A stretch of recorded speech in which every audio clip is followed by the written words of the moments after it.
And now, from beyond our dimension, this is the JeffMara podcast. Here's Jeff. My guest is Edward McDonald, who happens to be clairaudient and is going to talk to us about the afterlife and what's coming soon on our planet. Edward, thanks for joining me and welcome. Thank you. It's good to be here. Edward, let's start from the beginning, basically. And can you tell us how you became clairaudient in the first place? Yes. I was younger. I was about 6 years old, and I stayed with Mennonites while my mother was incarcerated. I was there for about 4 or 5 years, and they gave me the foundation of scripture when I was there, the foundation of right and wrong. They weren't too prophetically gifted and stuff like that. They really didn't deal with the prophetic as Mennonites and Amish, but they gave me the biblical truths that I build upon later to help me get to where I am today, clairaudient and clairvoyant at times. Can you tell us about the first time it ever happened to you and how did you react? I was in Shippensburg, which is where the Mennonites live. And I had seizures as a child. And my mom told them, hey, if, my son ever has a seizure, please call the hospital because they're Mennonites, Amish. They don't believe in doctors and stuff like that. Well, I was staying with them. I ended up having a seizure. And when I had that seizure, I left my body. And I seen them praying beside the couch for me. I seen Elizabeth on her knees praying beside the couch for me. And I went back into my body. That was the first real supernatural experience that I've ever witnessed in that way. That's amazing. You basically had a near-death experience then. Yes, it was the first and last. Thank God. Thank God. Did anything else happen while you were outside of your body besides watching them pray over you? No, I seen a light in the corner of the room where I was headed towards, but when they got on their knees and they started praying, it's like everything just dissipated and I started coming back. How old were you when that happened? I would say about 6 or 7, around that age. So immediately after you came back, did you have this clairaudient ability or did it take a while? You know those annoying little recorders, those things that look like flutes, but they're made out of plastic that children terrorize their parents with? Mm-hmm. Well, I lost mine. And after that event occurred to where I had basically almost a near-death experience, or OBE, I lost my recorder. So I prayed. I was like, Lord, do you know where my recorder is? Can you help me find it? They say you can help me find stuff. I know you're real. I know you exist. And I ended up actually praying in, I'd say, 2 or 3, 4 minutes. And the Lord gave me an audible voice and said, it's in the couch. And I went to the couch, and sure enough, it was right there underneath the pillow. Wow, that's amazing. And ever since then, have you had Ever since then, if I ever lose something or if something ever goes wrong, I always go to the Lord, and he's always been clairaudient with me when hard times come. Did he ever tell you that I'm God? Or is that just a knowing for you or an assumption? Well, I was raised to believe in the God of, I was raised to believe in the God of the Bible. And when it comes to other religions and other faiths and other gods, I feel like we all have one God, and we all just need to recognize who he is instead of just, seeking our own lives out. I believe if you seek God, no matter who you are and what you're going through, you'll find him. Does his voice sound completely different from yours? Yes, it sounds way different than mine. It sounds loving, compassionate, yet strong and wise. All right. How often are you having conversations with God? Every day. Every day. A day don't go past where I don't speak to the Lord, Jeff. And especially in these days. And he has showed you the future? Yes, he has showed me a lot of things concerning 2025 and beyond. Can you share with us what he's shown you? Sure, Jeff. I've seen wars between superpowers and EMP, the aftermath of an EMP detonation. I've seen mobs terrorizing each other. I've seen armies on U.S. soil rounding people up. I've seen various different types of what most spiritual or Christian or even Muslim people would say as end-time events. He has showed me various different things happening. Wow. So you're saying that the end times are coming? I'm saying that the end times are here. We're at the end of the end times. There's a transition period. It's known as the age of grace, we're ending the age of grace. We're going off into another age. And it starts with a 7-year tribulation, the age of wrath. And then we go into a millennial reign, which is a golden age for humanity.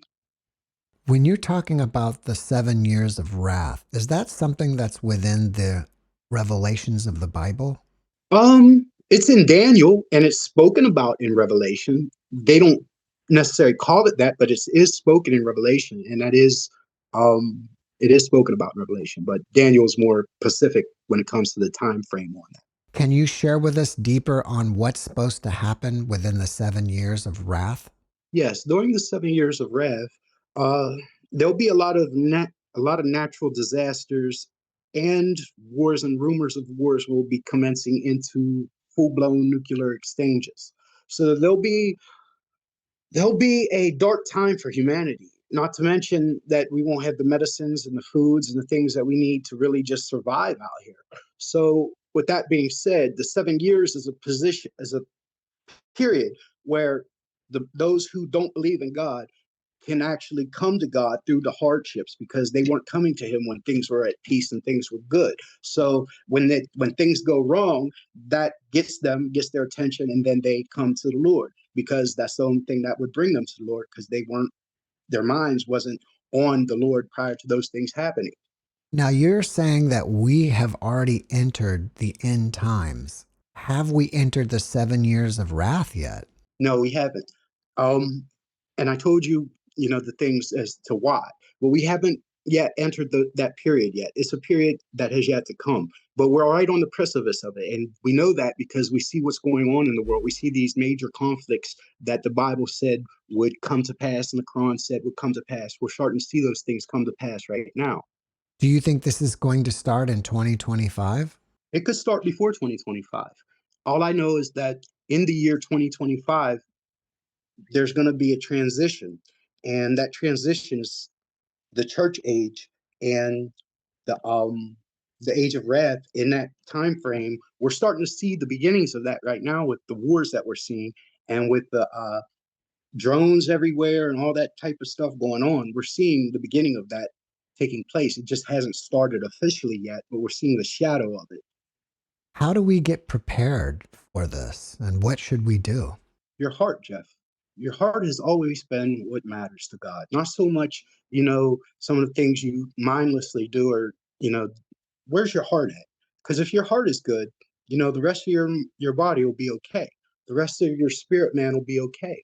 You just have to have a good heart, Jeff. You got to have a good heart, meaning you can't be out there trying to hurt people, harm people, set people up for failure. You can't be on demon time. You can't be, hostile and ignorant. If you're those things, you love evil. And if you love evil, you don't love the Lord. So you can't make it into the kingdom. God is universal. He'll love you no matter who you are. Whether you say you're Christian, Muslim, Buddhist, it doesn't matter. If you live a loving life, you're living the life of Christ. His blood washes over you and forgives you. There's a crowd of witnesses. I'm sorry, a crowd of people in Revelations that talks about from many nations and tribes and kindreds and tongues. Those people wouldn't have just got there if they didn't operate in love. They operated in love. They operated in who Christ was. So they were welcome into the kingdom with him. So basically, are you saying that we just have to be a good person and do good deeds to be prepared? Or is there something deeper? Hmm. That's deep, Jeff, because it sounds simple. But the truth is this: to do good deeds and to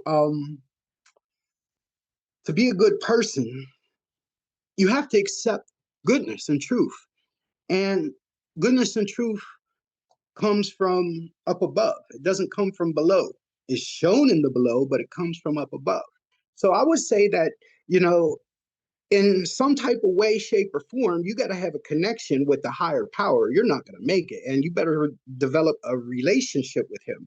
As far as, don't do this, don't do that. He's not that type of God. There's certain things that you can't say you live in love and you're a loving person, but yet you'll do. And, but for the most part, God is merciful. Should people be concerned that we're in the end times? They should rejoice. It says in the word, when you see these things coming, lift up your heads and rejoice. Um, the reason for that is because we're going to a better place. and we no longer will have to deal with what we dealt with on this earth. Things will be better for humanity when we leave. The good, the good ones in humanity. Now, the people who loved evil and were evil people, they'll have to go through a transition and change. And if they don't change, they have darkness awaiting them on the other side. So, it's a heavy period, but God will see us all the way through it, and He has provided for us, and He will continue to for all eternity. Earlier, you mentioned demon time. What is that? Demon time is slang that this younger generation uses. And basically, it means, I'm going to do whatever the hell I want. And if you violate me, I'm going to violate you. It's a, it's demon time. What can I say? And that's what they're on out here. A lot of people are on that. And it's crazy. To even say that to a Christian or someone believes and say, I'm on demon time. You say it, I'm looking, eyes get big. So it's not a good thing, but it's something that the youth have made up and became a saying, demon time, and they go on doing demon things on demon time. It's actually become a lifestyle for them. You also mentioned that we will eventually move into the golden age. What will that be like? Yes, after the 7-year tribulation, which I spoke about, the days of wrath, at the end of that, there'll be a 1,000-year period with Christ and God coming down from heaven and establishing His kingdom on earth. In this kingdom, there will be no end. It will be perpetual peace, joy, and love. People will be there you probably didn't think would make it into the kingdom, but they made it there because they operated in love, as we spoke earlier about the people who don't necessarily have strong belief in Christ, but they do have belief in who Christ is, which is love. Therefore, they do make it into the kingdom. And a lot of people won't say that. A lot of people are shy, and a lot of people are religious, and they won't tell you that. Oh no, you got to say this, you got to believe this way. But the truth is, God knows who's His, and He's provided a way for them, you, and whosoever. So we just have to believe in the Lord and continue to, spread what He is to humanity, because that's what's going to bring them to where they need to be in love with their Creator in heaven. Many people in the spiritual community say that we're going to be or are already in the ascension. I don't know if you're used to that term or not. And if you are, would the ascension be the same as the golden age? Ascension, from my understanding, can come in many forms. It can come through prayer meditation. It can come through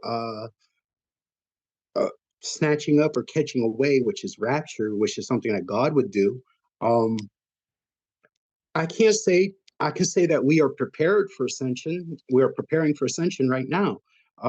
We do that by living in love, not hurting people, loving God, and doing the right things. But I can't say that we've ascended yet. I could say we're headed toward ascension, like you said, Jeff. I just don't believe we're there yet, because when we get there, we'll know it.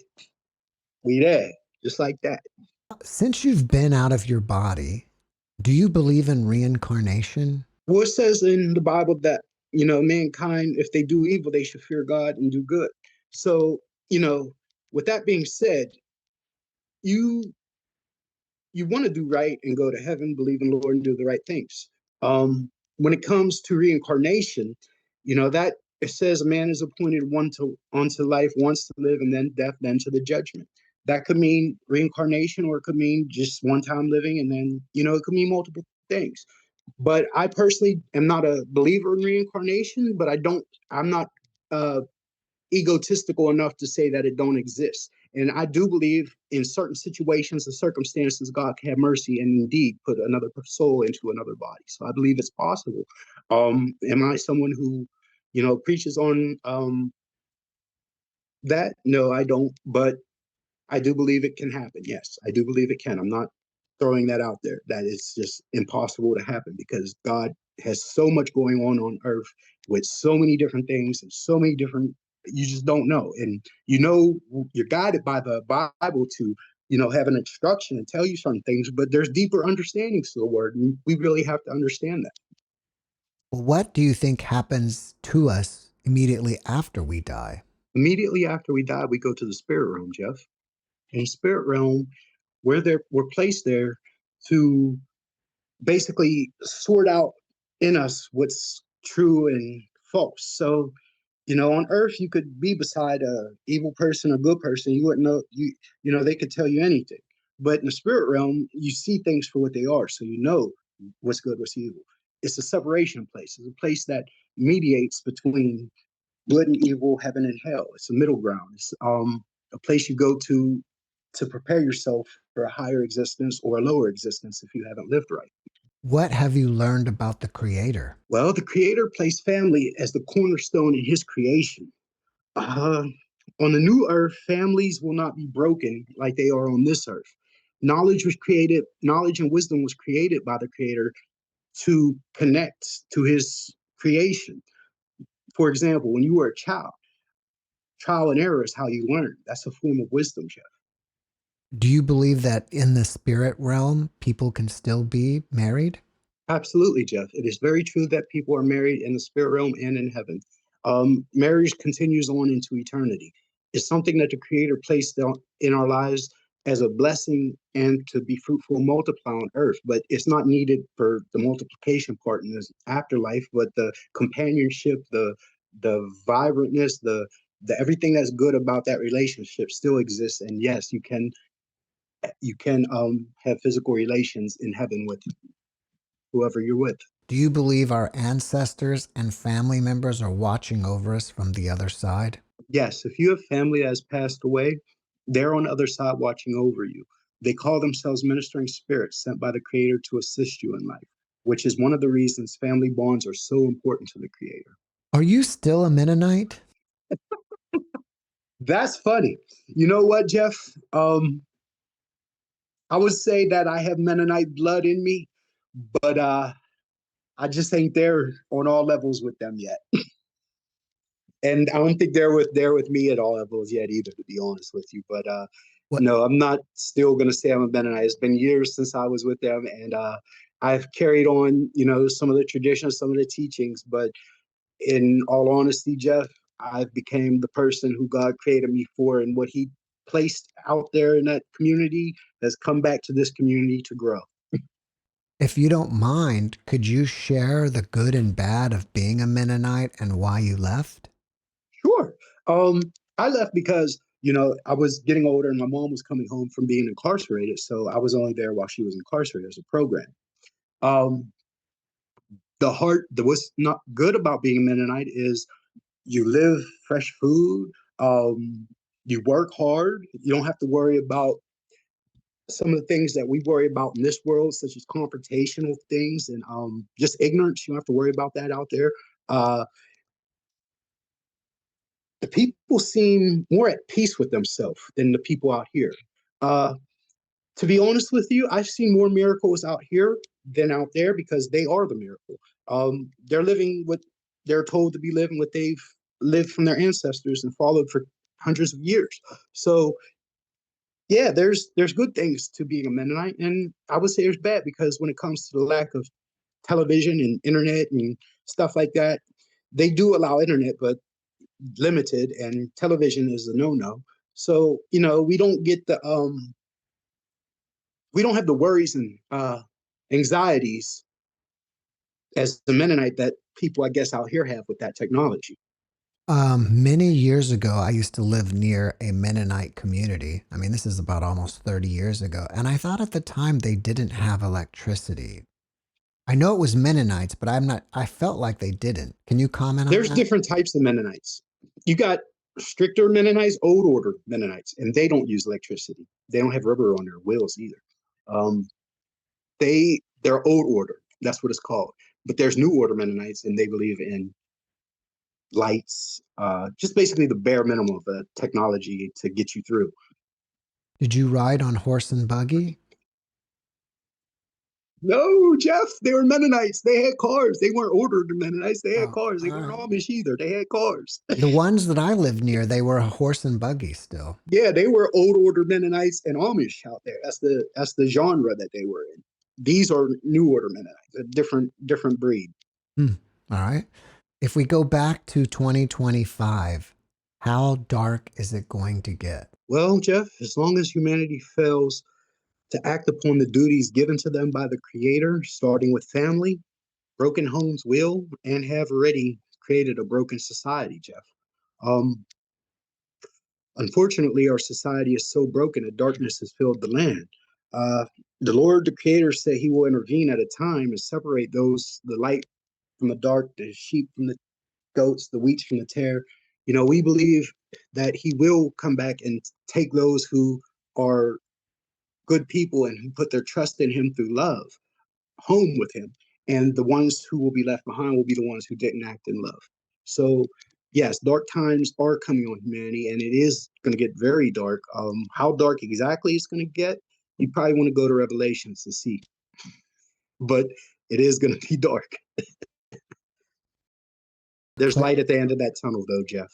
The information that you're telling us about the Yes. dark times and the end times, did that come directly from God through your conversation, or is it from the Bible?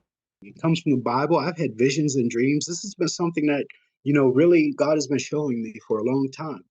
I would say 1996, I had some people come over to the Mennonites. They were other Mennonites, traveling Mennonites, and they spoke to me for the first time about the rapture and saying that Jesus would return. And that night when they left, I had a dream that the graves were open, the dead in Christ rose, and those which were alive were caught up to meet the Lord. That was a great experience for me, and that's what really started my prophetic understanding at that age that Jesus is coming at some point in my life, and I need to be ready. Are there any other things that people can be doing or should be doing to get prepared for the dark times? Family, making sure that your children know God, making sure that you raise them up to believe in something higher than themselves. That's one of the things that people really could do to get ready for God, because by doing that, you're investing into a whole nother community, because those children will go out and they'll share it with their friends and their family, and it will just keep going and going. And I've seen that in my life, how those things worked, and it was great. So I would say just continue to be a light to the world, because if you're a light to the world, you don't have to worry about the darkness. When it comes, you go on. You with the light. Um, I would say this, Jeff, uh, to continue on with the light. Don't get sidetracked by all the things that exist out here. Not saying that you should just separate yourself like the Amish or Mennonite and do all that. I don't think that's necessary in some situations. I do understand why it happened, because there are people who will be left behind. They'll need food saved up. They'll need all those things, and they'll go right to their communities and get it. So I do see why the Lord allowed them to live that life and had the things and do those things while other people live a different type of life. Yeah, I would say that because God is good and He's merciful. A lot of people are very in the Mennonite and Amish community, they're not too merciful on each other. And they really have a sense of religious pride, and they don't carry the heart of love like I've seen some of the people out here in this world. When someone out here tells me they love me, I believe it. They've never told me that. The Mennonites never. The person who was raising me, my foster mother, not foster, my person I was in custody of, the mother there. They never told me that they loved me. They never told me they loved me, but they showed me that they loved me. Out here, I've heard a lot of people tell me they love me, but they haven't really showed me they love me. Earlier, you mentioned what's going on lately with all the drones stuff. And some Yes. people think that they may be even UFOs. Do you Mm. believe in UFOs and ETs and stuff like that? Well, Jeff, I'll give you the biblical answer to that. It says in the word that watchers or fallen angels came down and corrupted humankind. It says in the Bible that this happened, by the way, in Noah's time. Well, it says in Matthew, it says that as in the days of Noah, so shall it be in the coming of the Son of Man. So basically, those things that were going on during right before the flood, Noah, will be happening again towards when the Son of Man returns. So we're starting to see the same. We're starting to see the UFOs. Some of them are drones. Some of them are drones. And with the UFO activity, that's just another sign that we were warned about in the Word when it said that last days, hey, these guys that came and corrupted the earth, hey, they'll be back and they'll be doing their things again. So that's why I said to you earlier, we're at the very end of the grace period, and we're at the beginning not the great tribulation, but the tribulation. And that's why I say that. You have a book called Third Heaven and the Millennial Reign. How did you Yes. come up with that title? Third heaven, that's something that we speak about as Christians in the Word of God, and that other religions speak about and is being heaven. I just wanted to be honest with you, Jeff. I sought out the millennial reign and the third heaven in books and reading and stuff like that, and I couldn't find too much. I wanted to be the person to bring that information out there. I believe that I have the information that I was looking for. I wanted to create a fix for my own problem, to be exactly truthful with you. It's just something that there wasn't a lot about the millennial reign, or there's third heaven experiences, but not the millennial reign put together like that. And I really just wanted to get that out there to the people. And I wanted to answer the questions answered to um, my problems and situations. So the voice of the Lord spoke to me in writing that, and I was getting the answer and getting what I looked for. I believe like this, Jeff. If you're looking for something and it doesn't exist, you have to make it, and then it exists, and now the next person who's looking, they can find that and be happy. That's the situation with that with me and the Lord. It was something that I couldn't find a lot of, and I decided to make it, and the Lord blessed it and okayed it. I know this sounds simplistic, but what is the third heaven? Well, there's three heavens, Jeff. The first heaven is where the birds reside. Um, this is the heaven where where those clouds move and stuff like that. The second heaven is the starry heaven, which is the outer space with all the planets and stuff like that. And then the third heaven is where God dwells. It's a heaven, it's a higher dimension. Um, that's about the sum of that. Yes, it's a higher dimension. Now, in heaven, there's also three heavens. You got your paradise, that's your first heaven. Then you have the second heaven, and then you have the third heaven. So it replays itself on a spiritual level the more you go on. What is the main takeaway somebody should get from reading your book? We're living in trying times. Tomorrow's not promised. You know, get educated with God. Start seeking Him like you seek people out on YouTube and Facebook. Start seeking out spiritual books and spiritual teachings and understandings. Start looking for things that you don't typically look for because you don't have the faith to believe they exist. And that's what I would tell people in my book, because that's what I was looking for. That's what I searched for. And that's why I created the book, because I couldn't find that out there. And I wrote it. It's a very short book. It's only about 40 pages or so. It is very short, but it's deep in insight, and it answered the questions that I was looking for. If people want to find out more about your book, should they go to a website or Amazon? There is a website being set up, but it's found on Amazon and Barnes and Nobles as of right now. After watching this podcast, people may want to reach out to you and ask you questions. Are you open to that? Absolutely, Jeff. Absolutely. What's the best way to reach you? You can contact me at my Gmail, Edward McDonald 724@gmail.com. Before we finish up, can you leave us with a last positive message? It says, when you see these things happening, look up and rejoice, for you know your salvation draweth nigh. And what was it talking about there? It was talking about when you see certain wars taking place, when you see certain pestilence, which is disease taking place, when you see the earth shifting and moving, when you see the stars and different things of that nature. It says, look up because you know your redemption draws nigh. So what I would tell the people is to look up, and your redemption draws nigh. You're not going to be in here suffering with this terrible world if you are doing the things you're supposed to do, living a life you're supposed to live. You're not going to be here to suffer all that. And you should be rejoicing. You should be happy about spending life at a place somewhere where it's beautiful, where you don't have the worries and the problems that you have on this earth. There's a lot of benefits to looking and being ready and looking forward to leaving this earth in a positive way without dying. You're basically being transformed. You're being ascended. And you said earlier that a lot of people were looking for ascension. Well, that's how you're going to get it, through prayer, meditation, through seeking God and doing the right thing. If you do the right thing, seek God, you may make mistakes along the way. We all do. None of us, we're all human. But if you keep seeking and doing right, you got it. Edward, thank you for your message, and thank you for being my guest. Thank you, Jeff. Shalom. Thanks for watching the JeffMara podcast. I really appreciate you. Another way to show support is through YouTube memberships. And if you do, there are loyalty badges and other perks depending on your level of membership. All you need to do is click the join button underneath the video to find out more. Thank you for your support.